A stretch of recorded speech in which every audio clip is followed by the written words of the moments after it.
ए भयंकर विपदरू भाइरस रु रक्षा पाइबा उपाय गोटे अछि। कौन से उपाय? आदि पुस्तक 7 अध्याय 16 कथा कौन लिखाई छी? परमेश्वर का आज्ञा अनुसार सर्व प्रकार प्राणी दंपति क्रमे प्रवेश कले तहु सदा प्रभु ताहार बाष्प द्वार बंद कले। कोटा बंद कले?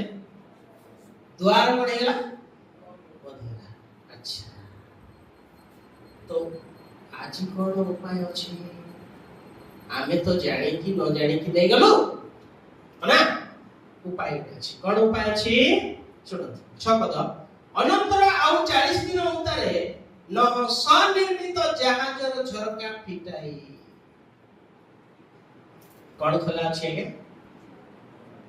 हां कोबाड बंद हैला एबे कोटा खोला अछि झरका। आउ कबाट भितर प्रवेश करिबा पाई जेते मोटा लोग हेले हेबो किंतु झरका हेबो कि नाही। ए मोटा कोन को कोन करिबार छी? कमैबार छी। कोन से मोटा कोन? चर्बी फुली छी पुणी चर्बी बढी छी आउ फुली छी केते जति विवरणी 32 रा 25 के माने फुली जी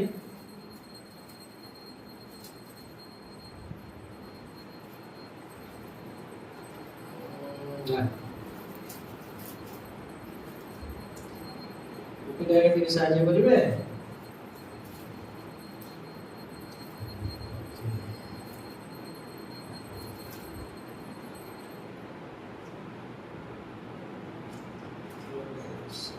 द्वितीय वंशावली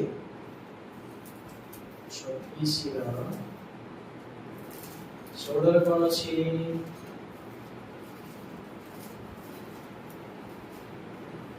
32 रा 15 द्वितीय विवरणी 32 रा 15 पढ़ दिया।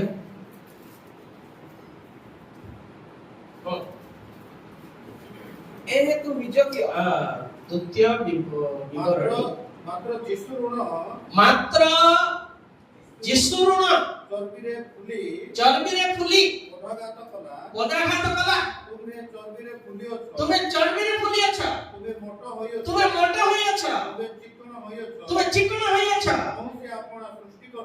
तहु से अपना सृष्टिकर्ता परमेश्वर को त्याग कला पुनी अपना प्राण रूप फल को लोभ ज्ञान कला। केमती मोटा है छे क्या? हां चर्बी रे मोटा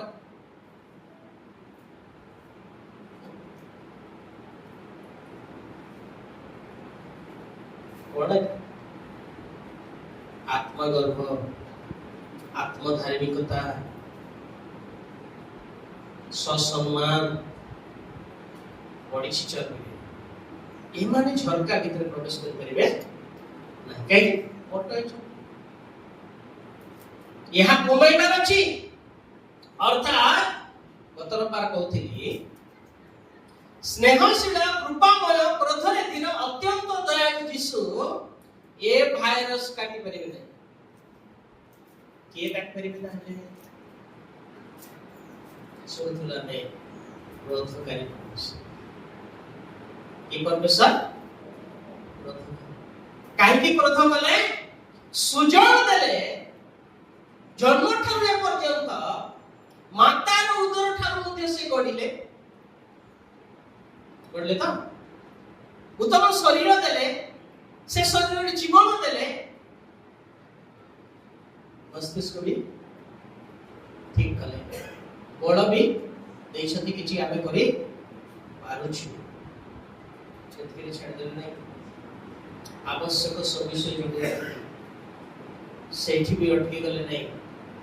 जेते बेले हमर सब किछि सुविधा हला मन मुताबिक जीवन काटिबा को आरंभ कलु सेते बेले भी छाडले नै तांको पुत्र को पठाई मोर एवं आपनकर पाप निमंते क्रूसान्वित कले। Praise the Lord hallelujah. पुणी आमे वाक्य को बुझी पारुनु बोली ତାଙ୍କର ଅନୁଗ୍ରହ ଦେଲେ, ସାହାଯ୍ୟକାରୀ ପବିତ୍ର ଆତ୍ମାକୁ ଦେଲେ, ପରିତ୍ରାଣ ଦେବା ସହିତ ପୁତ୍ରତ୍ୱର ଅଧିକାର ଦେଲେ, ସ୍ୱର୍ଗ ରାଜ୍ୟର ପ୍ରଜା କଲେ, ଈଶ୍ୱରଙ୍କର ଉତ୍ତରାଧିକାରୀ କଲେ, ଅନନ୍ତ ଜୀବନ ଦେଲେ। Praise the Lord.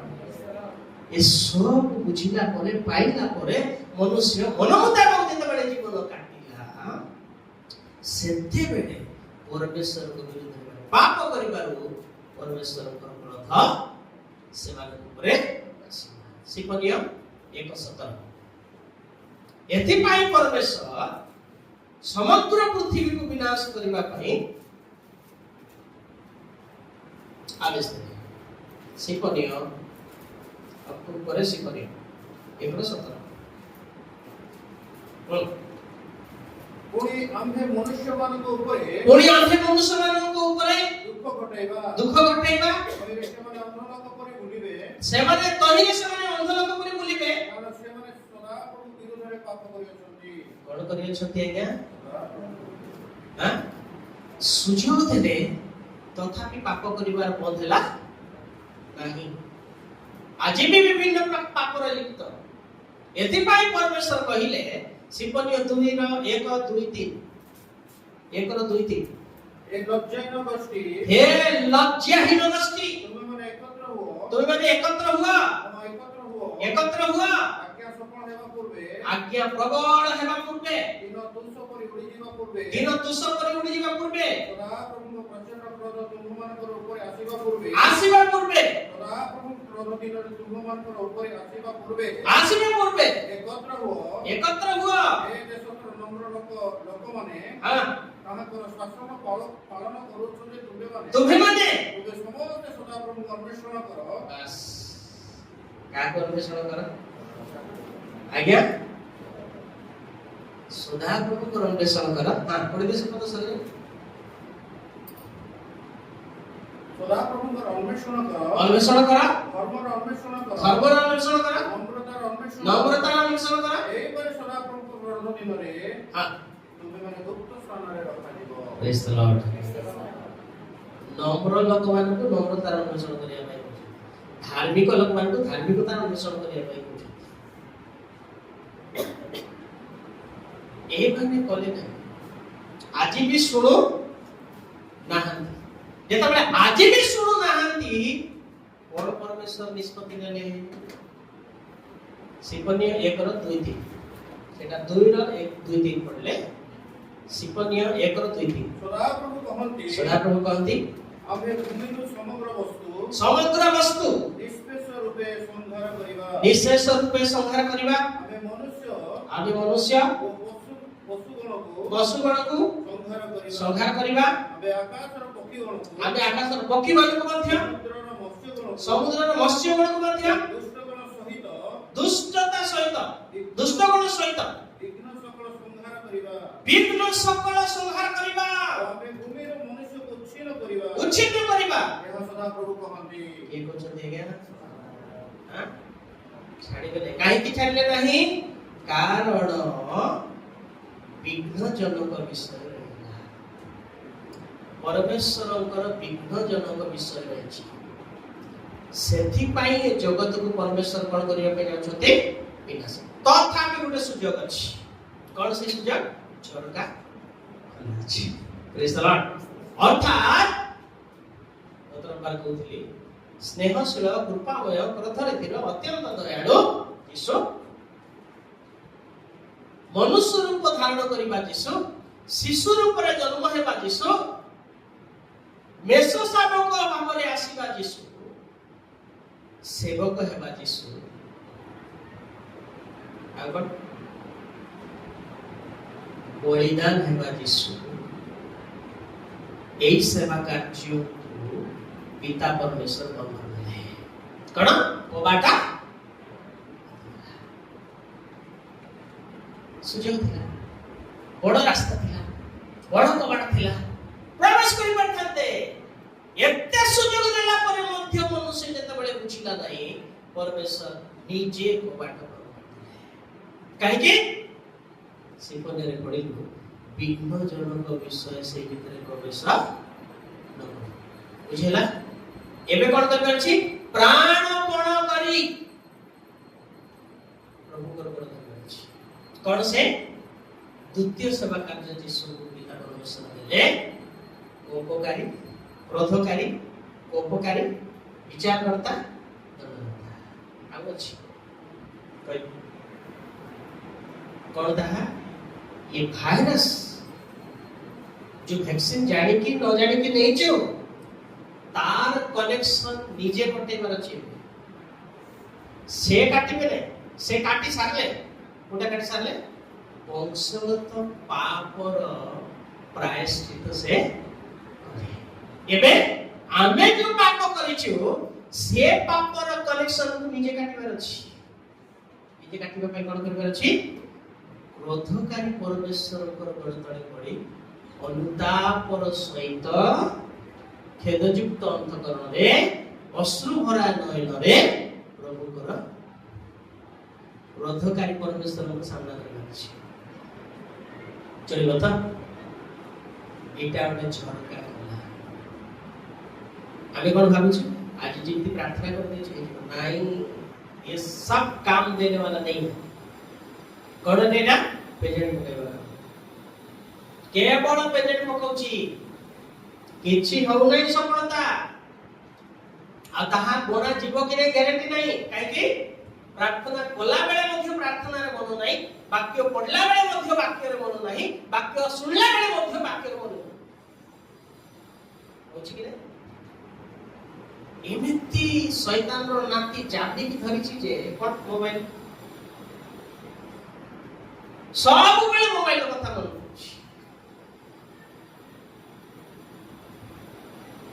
आ व्यस्त करी फांद सृष्टि करी छी जीविका संबंधी ओके ये सब कनेक्शन काटिबार अछि आ संपूर्ण भरोसा प्रभु को प्रभु तुम्हें सब किछि कर जेते बळे सब किछि करबा परमेश्वर ठार समर्पित हेउ तेबे रखि अछि भाइरस रु बचिबार उपाय अछि आज्ञा क्रोधकारी परमेश्वर पाखरे किंतु क्रोधकारी परमेश्वर पाखरे एबे जिमती आछो सेमती आछे से कनेक्शन कटिबो नाही कोन हेबार अछि अनुताप हेबार अछि जहा भूल करछि सब पई कांदिबार अछि प्रभु पवित्र आत्मा को स्वागत करिबार अछि पवित्र आत्मा कोन मोर भूल हिछि जणा से सब गुटे गुटे करि जणा मते जणै छन सेत में कुछ डिटेल जणै गोटा भी लुकाय त नथिबो कोठी करिछ केमिति करिछ सब जणै तन ताकु स्वागत आ से मोरे बोला अपन साहाय्य करे रेसला साहाय्य करे बोले कोटा बोले भाबछु प्रार्थना उत्तर देबे अकथनीय आत्मसर से करिवे हमको साहाय्य अनुताप करिबा पय मध्ये साहाय्य करथि मन परिवर्तन करिबा पय मध्ये साहाय्य करथि जीसु को निकट रे कढ़ाई से नियंती ये साहाय्य काई भूली जाउछु खाली जगत रे आशीर्वाद पाइबा साहाय्य का जानुछु प्रभु को निकट को नहीं जीवा साहाय्य किंति पवित्र आत्मा कर जानि परबा आज ध्यान जदि देउछंती ता पवित्र आत्मा कर कार्य होते आमर चेष्टा आज जदि चर्च करछंती ताहां को प्रेरणा अटे प्रेज द लॉर्ड हालेलुया थोरी मारी के आले मध्ये आपण आसनता तो आसनता से हमको क्या बस सुने बस ये साहाय्य करछंती हम साहाय्य करी प्रेज द लॉर्ड हालेलुया तेणु माने उठी उठाई छी झरका कला छी अर्थात झरका रे मोट लोक पसिबा कष्ट तेणु क्रोधकारी परमेश्वर को पाखरे जत बळे हम जाउछु सेही समय नम्र हेबा दरकार नत हेबा दरकार केते बेले उ शब्द तांको मुखर बाहरिबो ग्यारंटी नाही सेति पई सिपोनिया रे कहले हे रे देशस्थ नम्र लोक माने कोन करा कारण विषय कर 2 रो 2 देखो सिपोनिया 3 हे देशस्थ नम्र लोक माने ताहांकर शासन पालन करू अछन तुम माने शासन पालन करबा लोक माने की कथा यस ता माने सठिक रे से माने करि पारु नथिले कोन करथिले तांको जो जो गुडाय विषय गुडा को भल लागे से सब विषय करछंती परमेश्वर को दृष्टि रे जो गुडा को भल सेटा करना सेति में शासन को भल पाइबा बोली कहले हां ताको लिखा छी पालन करू अछि तुम माने तुमे समस्त सदा प्रभु को अन्वेषण करो कारण अन्वेषण करो हां क्रिश्चियन माने कार अन्वेषण करिया पे जाउछथि चर्च को आछथि क्रिश्चियन माने का करछथि प्रभु पाखे त काहे की कहला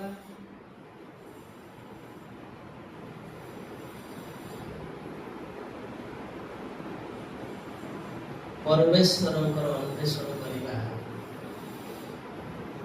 चर्च आसिकी 2 घंटा बसी पळेवाडा रे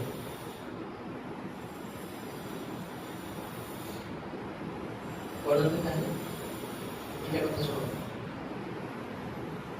परमेश्वर बुझिबा कि जेरिमिया 29:13 हसय 5 ର सर्व अंतकरण माने कोन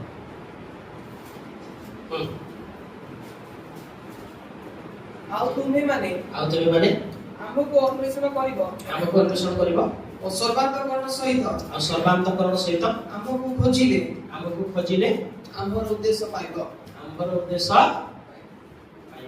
से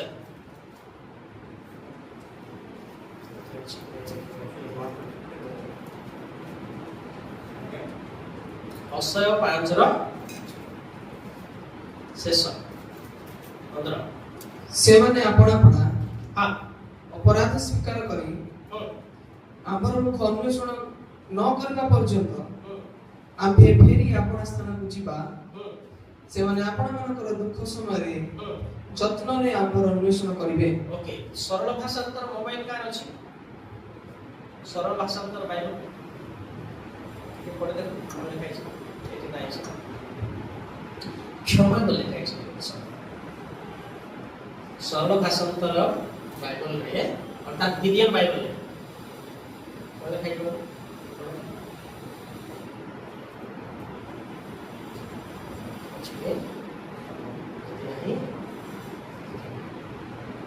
Bila Saya baca Hah? Saya baca Semesta saya baca Hah? Saya baca Oke Gideon Bible में लिखा है प्रथम रे कौन बोली अपराध स्वीकार करिबो अपना अपना अपराध द्वितीय रे क्षमा मागिबा कथा लिखा छै तृतीय रे ताहंको मुख अन्वेषण करिबा कथा लिखा छै चतुर्थ रे जत्न रे ताहंकर अन्वेषण चारटा कथा लिखा छै परमेश्वर को खोजिबा केमिति छै केते अपना अपराध स्वीकार दुई से अपराध पई क्षमा तीन परमेश्वर को मुख अन्वेषण चारि परमेश्वर को मुख को नहीं चारि जत्न रे ताहांकर अन्वेषण अच्छा जने पापी परमेश्वर को देख पारिबो गीत 90 रो केते 8 के हां तुम्हें अपराध हां तुम्हें हमମାନଙ୍କର ଅପରାଧ तुम्हे हमମାନଙ୍କର अपराध अपना मुखरे हमମାନଙ୍କର गुप्त पाप आपनकर गुप्त पाप अपना मुखर दीप्तिरे रखियछ अने हेबो त ताको एबे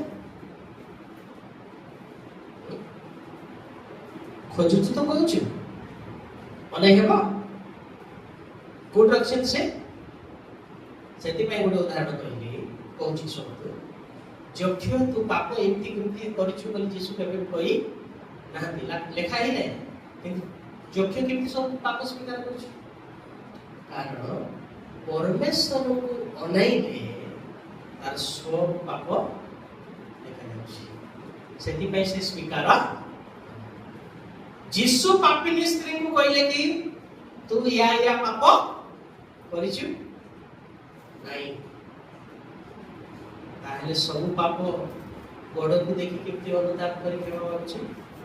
କାରଣ ଯୀଶୁଙ୍କର ପାଦ ପିତ୍ତଳ ପରି ଚମକେ ବୋଲି ଲେଖାଯାଇଛି ପ୍ରକାଶନ।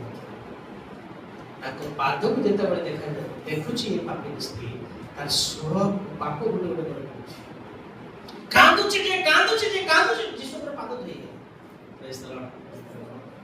ଅନ୍ୱେଷଣ ଏମିତି କାହାର ଅନ୍ୱେଷଣ? ଆମର ଅନ୍ୱେଷଣ କଣ? ହାଲେଲୁୟା, ପ୍ରେଜ୍ ଦ ଲର୍ଡ। ପ୍ରଭୁ ଧନ୍ୟବାଦ କରୁ, ତାକୁ ଆଶୀର୍ବାଦ କର, ତାକୁ ଆଶୀର୍ବାଦ କର, ଏଇଟା ଦେ ସେଇଟା ଦେ। ପାପ ସ୍ୱୀକାର ହେଲା ନାଇଁ, ଅପରାଧ ସ୍ୱୀକାର କଲୁ ନାଇଁ, କ୍ଷମା ମାଗିଲୁ ସେଥିପାଇଁ ନାଇଁ, ହଉ କି ନ ହଉ ସେଟା ଯାଏ ଆସେ ନାହିଁ ଆମର। ଆମେ ଯୀଶୁକୁ ଜାଣିଛୁ, ଯୀଶୁ ଆମକୁ ଜାଣିଛନ୍ତି, ତେଣୁ ଆମର ମାଗିବାଟା ହଉଛି ବଡ଼ କଥା। ଆଜିର ଖ୍ରୀଷ୍ଟିଆନ ଜୀବନରେ ଏଇଟା ଅଧିକାଂଶ ଚାଲିଛି। ଅନୁତାପ ନାହିଁ, ପାପ ସ୍ୱୀକାର ନାହିଁ, କ୍ଷମା ନାହିଁ, ପରମେଶ୍ୱରଙ୍କ ମୁଖ ଅନ୍ୱେଷଣ କରିବାର ନାହିଁ, ଯତ୍ନରେ ତାଙ୍କର ଅନ୍ୱେଷଣ କରିବାର ନାହିଁ। ଏହା ଗୋଟେ ପରମେଶ୍ୱରଙ୍କୁ ଅନ୍ୱେଷଣ।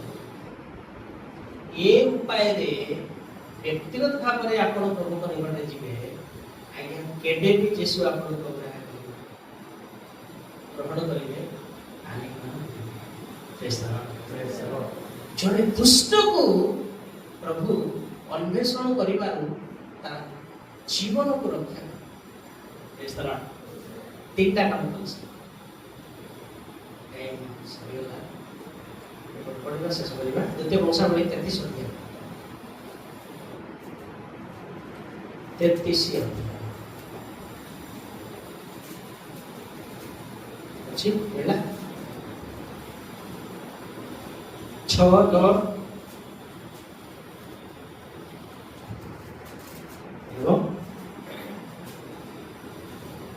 ମଧ୍ୟ ସେ 6-9 ମଧ୍ୟ ସେ ହୀନ ପୁତ୍ରର ଉପତ୍ୟକାରେ ଆପଣ ସନ୍ତାନ ସନ୍ତତି ମାନଙ୍କୁ ଅଗ୍ନି ମଧ୍ୟ ଦେଇ ଗମନ କରାଇଲେ। ଆଉ ସେ ଶୁଭାଶୁଭ କହିବାର ବିଦ୍ୟା ଓ ଗଣକଥା ବ୍ୟବହାର କଲେ ଓ ମାୟା କର୍ମ କଲେ। ପୁଣି ପୃଥିବୀଆ ଓ ଗୁଣିଆ ମାନଙ୍କ ସହିତ ବ୍ୟବହାର କଲେ। ସେ ସଦାପ୍ରଭୁଙ୍କୁ ବିରକ୍ତ କରିବା ନିମନ୍ତେ ତାହାଙ୍କ ଦୃଷ୍ଟିରେ ବହୁତ କୁକର୍ମ କଲେ। କାହାକୁ ବିରକ୍ତ କରିବା ଲୋକ? ସଦାପ୍ରଭୁ। ମାତ୍ର ମନୋସି ଜିହୁଦା ଓ ଜେରୁସାଲେମ ନିବାସୀ ମାନଙ୍କୁ ବିପଦଗାମୀ କରାଇଲେ। ତହିଁରେ ସଦାପ୍ରଭୁ ଇସ୍ରାଏଲ ସନ୍ତାନଙ୍କ ସମ୍ମୁଖରୁ ଯେଉଁ ଦେଶୀୟ ମାନଙ୍କୁ ବିନାଶ କରିଥିଲେ, ସେମାନଙ୍କ କ୍ରିୟା ଅପେକ୍ଷା ସେମାନେ ଅଧିକ କୁକ୍ରିୟା କଲେ। ଶୁଣିଲେ କି? ବିଜାତି ମାନଙ୍କ ଠାରୁ ମଧ୍ୟ ଅଧିକ କୁକ୍ରିୟା କରିଛନ୍ତି। ତେଣୁ ପରମେଶ୍ୱର ତାଙ୍କୁ କଣ କରିଦେଲେ? ତ ସଦାପ୍ରଭୁ ମନୋସିଙ୍କି ଓ ତାଙ୍କର ଲୋକମାନଙ୍କୁ ନାନା କଥା କହିଲେ, ମାତ୍ର ସେମାନେ କିଛି ମନୋଯୋଗ କଲେ ନାହିଁ। ଯେହେତୁ ସଦାପ୍ରଭୁ ସେମାନଙ୍କ ପ୍ରତିକୂଳରେ ଅସୁରୀୟ ରାଜାର ସେନାପତି ମାନଙ୍କୁ ଆଣିଲେ, ତହିଁରେ ସେମାନେ ମନୋସିଙ୍କି ବେଡିରେ ଧରି ଶିଙ୍କୁଳିରେ ବାନ୍ଧି ବାବିଲକୁ ନେଇଗଲେ। 55 ବର୍ଷ ସୁଯୋଗ ଦେଲେ। ଆଜ୍ଞା ଦାଉଦ ବି ଏତିକି ବର୍ଷ ରାଜତ୍ୱ କରି ସବୁଠାରୁ ଅଧିକ ବର୍ଷ ରାଜତ୍ୱ କରିଥିବା ରାଜା ହେଉଛନ୍ତି ମନୋସି। କେତେ ବର୍ଷ? 55 ବର୍ଷ। ଏତେ ବର୍ଷ ଶାସନ କଲେ, ସୁଯୋଗ ଦେଲେ, ଏଥିପାଇଁ ଦେଲେ ପରମେଶ୍ୱର ନାହିଁ। ତେଣୁ ପରମେଶ୍ୱର ତାଙ୍କୁ ଦୁଷ୍ଟମାନଙ୍କ ହାତରେ ଛାଡ଼ିଦେଲେ। କିନ୍ତୁ ତାପରେ କଣ କଲେ ସେ? ପୁଣି ସେ ଦୁଃଖରେ ଥିବା ବେଳେ ସଦାପ୍ରଭୁ ଆପଣ ପରମେଶ୍ୱରଙ୍କର ଅନ୍ୱେଷଣ କଲେ।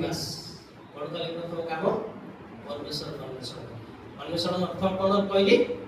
ଆପଣ ଅପରାଧ ସ୍ୱୀକାର କରିବା, ପାପ ପାଇଁ କ୍ଷମା ମାଗିବା। 3 ପରମେଶ୍ୱରଙ୍କ ମୁଖକୁ ଅନେଇବା।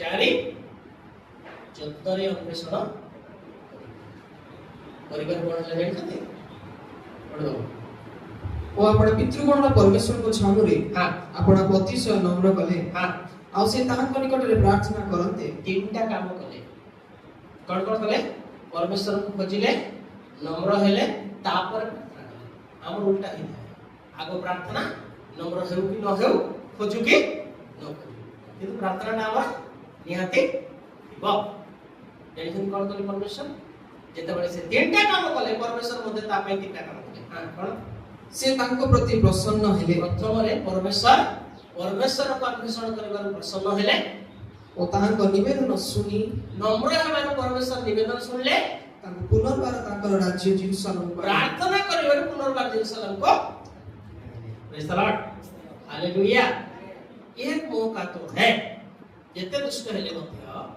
झरका खुला अछि किंतु क्रोधकारी परमेश्वर को निकटे कोन हेबार अछि पाप अपराध स्वीकार करिबार अछि दुई क्षमा मागिबार अछि तीन परमेश्वर को मुख को अनैबार अछि चार যত্ন রে অন্বেষণ